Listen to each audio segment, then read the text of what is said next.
रात का वक्त था। गांव पर खामोशी छाई हुई थी। आसमान पर सितारे ऐसे लग रहे थे जैसे जमीन वालों को देख रहे हूं। इसी गांव में एक नौजवान रहता था जिसका नाम हारिस था। हारिस एक मेहनती लड़का था, मगर पिछले कुछ महीनों से उसकी जिंदगी बोझ बन चुकी थी। कारोबार बंद हो चुका था, कर्ज बढ़ रहा था और दिल में अजीब सी बेचैनी रहती थी। वो अक्सर सोचता, मैं नमाज पढ़ता हूँ, दुआ भी करता हूँ, फिर भी सुकून क्यों नहीं। उस रात भी हारिस देर तक करोटें बदलता रहा। आखिरकार वो बस्तर से उठा, वजू किया और मस्जिद की तरफ चल पड़ा। मस्जिद खाली थी, सिर्फ एक बल्ब की मध्यम रोशनी और कालीन पर सन्नाटा। हारिस ने नमाज शुरू की। जब वो सजदे में गया तो उसका दिल भर आया। वो रो पड़ा। उसने कहा, या अल्लाह, मैं थक गया हूँ, लोगों से मांग मांग कर शर्मिंदा हो गया हूँ। अगर मेरी दुआएं कबूल नहीं होते तो मुझे सब्र दे दे, और अगर कबूल होती हैं तो मुझे निशान दिखा दे।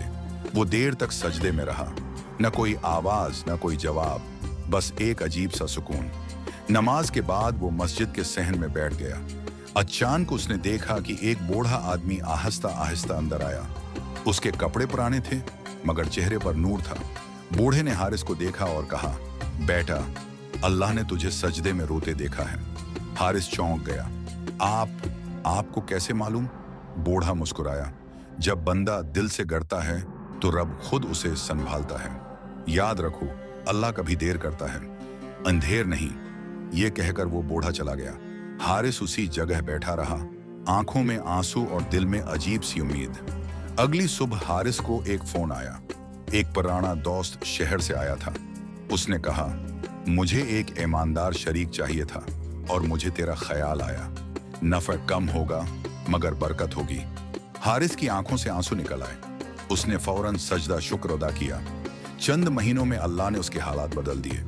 कर्ज उतर गया, चेहरे पर सुकून आ गया और दिल नरम हो गया।